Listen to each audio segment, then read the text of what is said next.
আগষ্ট মাহৰ তৃতীয় সপ্তাহত বিটিচিৰ নিৰ্বাচন ঘোষণা হ'ব। সেপ্টেম্বৰ মাহৰ তৃতীয় সপ্তাহত বিটিচিৰ নিৰ্বাচন অনুষ্ঠিত হ'ব।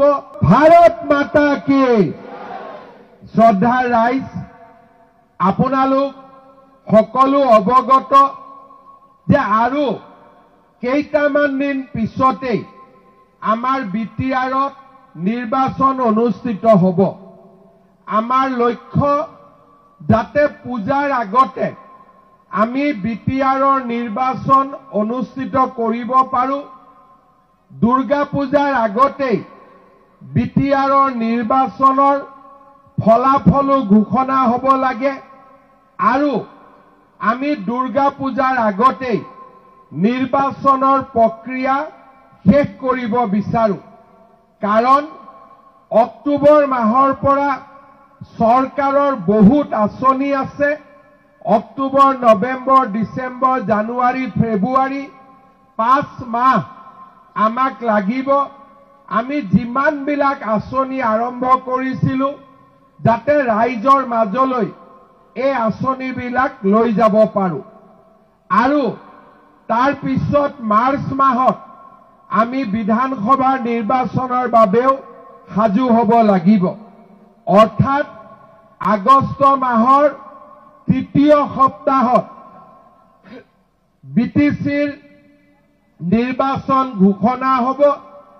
সেপ্টেম্বৰ মাহৰ তৃতীয় সপ্তাহত বিটিচিৰ নিৰ্বাচন অনুষ্ঠিত হ'ব আৰু পূজাৰ আগতে আমি নতুনকৈ এখন বিটিআৰ বা বিটিচি আমি গঠন কৰিম।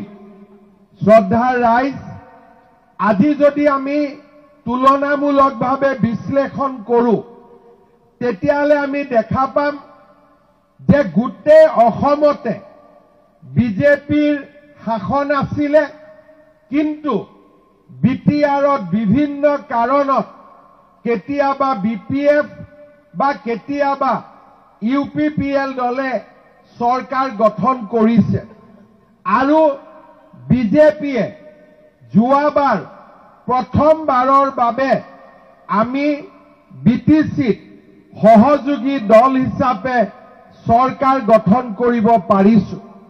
ৰাইজে এটা কথা মনত পেলাব লাগিব যে 2014 চনৰ আগত আমি কোনখন বিটিচিত বাস কৰিছিলো। 14 চনত প্ৰধানমন্ত্ৰী নৰেন্দ্ৰ মোদী ডাঙৰীয়াই শাসনলৈ আহে। লাহে লাহে লাহে লাহে বিটিচিলৈ শান্তি উভতি আহে, সমৃদ্ধি উভতি আহে। 2020 চনত বিটিআৰৰ চুক্তি স্বাক্ষৰিত হয়। 21 চনত মই অসমৰ মুখ্যমন্ত্ৰীৰ দায়িত্ব লওঁ।